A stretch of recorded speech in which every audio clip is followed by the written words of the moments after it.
आतापर्यंत आपण वेगवेगळे पराठे किंवा लच्छा पराठे कसे तयार करायचे ते पाहिलेलं आहे. तर आज इथे आपण लच्छा पराठा न तयार करता अशा पद्धतीने चपातीच्या पिठाचा मोठा गोळा तयार करून त्याची चपाती लाटून घेतली. यावरच पाव चमचा लाल तिखट, पाव चमचा धणेजिरे पूड आणि पाव चमचा आमचूर पावडर घालून घेतलेली आहे किंवा तुम्ही इथे चाट मसाला देखील घालून घेऊ शकता.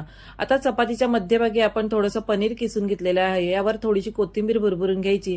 अशा पद्धतीने चपाती फोल्ड करून याचा चौकोनी आकार तयार करून घ्यायचा आहे आणि थोडंसं पीठ भरभरून हलक्या हाताने आपल्याला याचा चौकोनी पराठा लाटून घ्यायचा आहे. इथे आपण पराठा मध्यभागी पनीर ठेवून लाटून घेतलेला आहे. तुम्ही दोन्ही लेअरच्या मध्ये देखील हे पनीर भरून या पद्धतीने पराठा हा लाटून घेऊ शकता. आता हा पराठा मध्यम ते मोठ्या आचेवर मस्त तेल किंवा तूप लावून शेकवून घ्यायचा आहे आणि अशा पद्धतीने आपला हा पनीरचा चटपटीत पराठा तयार झालेला आहे. तुम्ही इथे बघू शकता छान असे लेअर याला पडलेले आहेत आणि अतिशय खमंग खुसखुशीत असा हा पनीरचा पराठा तयार झालेला आहे.